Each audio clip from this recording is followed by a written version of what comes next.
नमस्कार, आदाब, सत श्री अकाल, जय हिंद दोस्तों। मैं आपका दोस्त इंद्रपाल सिंह। आज हम एक और नई वीडियो पर एक्शन देने जा रहे हैं, जो कि है रिवाहा इमरान चैनल की, जिसका कि टॉपिक है इंडिया ने जापान को बीट किया है ऑटोमोबाइल इंडस्ट्री में। अब इंडिया वर्ल्ड का third largest car manufacturing industry बन गया है। आइए इस पर पाकिस्तान मीडिया का क्या रिएक्शन है, वीडियो देखते हैं।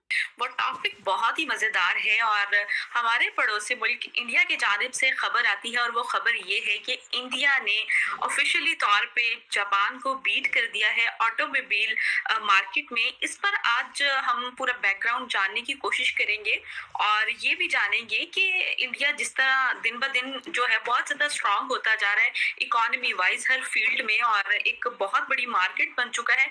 फर्स्टली चाइना, दूसरा यूएसए, थर्ड इंडिया। और लोग यह यानी कि थिंक टैंकर्स जो प्रेडिक्शन कर रहे हैं आने वाले टाइम में, जो रिपोर्ट्स आईएमएफ या वर्ल्ड बैंक की जानिब से आती हैं, उनको जब हम गो थ्रू करते हैं उनके मुताबिक भी इंडियन इकोनॉमी 2025 या 27 तक या 30 तक जो है वो थर्ड लार्जेस्ट इकोनॉमी, $10 ट्रिलियन की इकोनॉमी बनती हुई नजर आ रही है। तो ऐसा जो है थिंक टैंकर्स कहते हैं, ऐसा ऑफिशियल रिपोर्ट्स कहती हैं।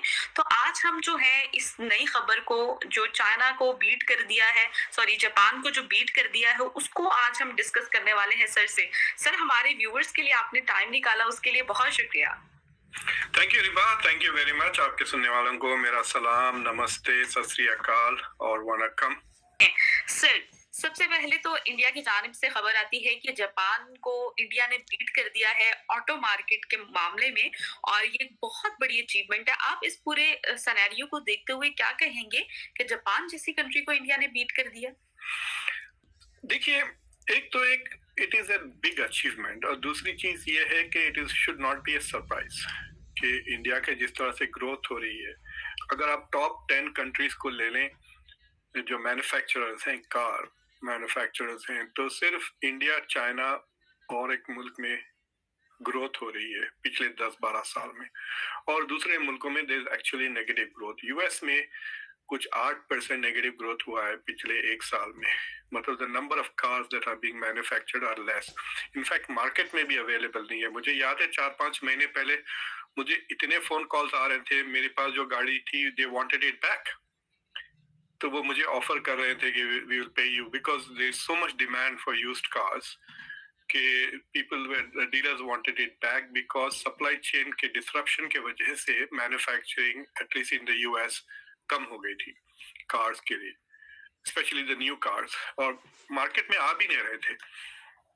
लेकिन इंडिया में देखिए, पीपल शुड अंडरस्टैंड कि unlike other industries, car manufacturing एक बहुत ही अहम मिसाल है।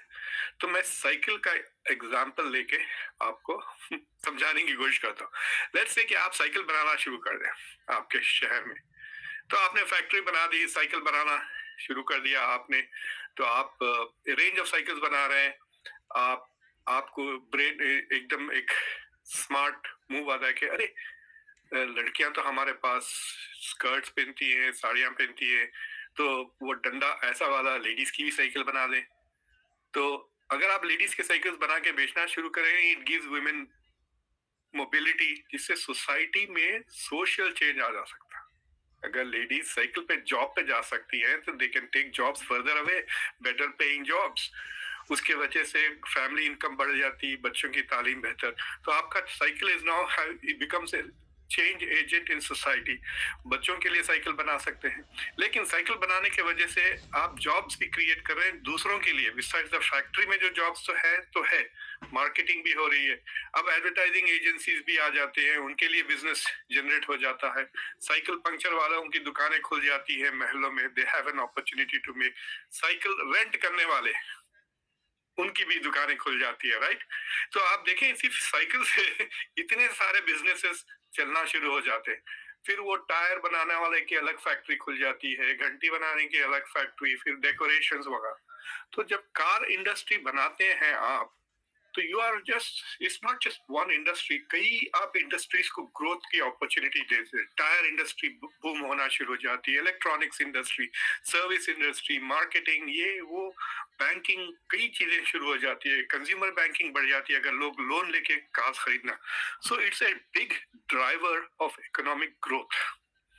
इसलिए इंडिया ने कस्टम्स रखा। आपको पता है इंडिया में एक जमाने में 320% कस्टम्स हुआ करते थे कार पे, क्योंकि पता था कि Indian cars are not very well manufactured. वो फिएट और वो एम्बेसडर जो बिकते थे 60s 50s, but it was a good thing, India was learning how to do this, it was a part of industrialization. तो आप देखें आप, India is now the fourth biggest manufacturer. So it is an important achievement. जितना car ज्यादा बनेंगे उतने दूसरे industries, employment वगैरह वगैरह, so there are huge benefits to manufacturing। दूसरी चीज ये है कि उसको थोड़ा कॉन्टेक्स्ट में भी अंडरस्टैंड करना चाहिए था। मेरे पास ज्यादा वक्त नहीं था, आई वांटेड टू सी कि कौन से ब्रांड्स इंडिया में फिलवक्त डोमिनेट कर रहे हैं। तो मैंने खाली नवंबर 2022 का डेटा देखा और उसमें 40% ऑफ द कार जो इंडिया में बिके वो मारुति है। It is N indigenously manufactured car, लेकिन मारुति का पूरा नाम मारुति सुजुकी था एक जमाने में। So the technology was from Japan.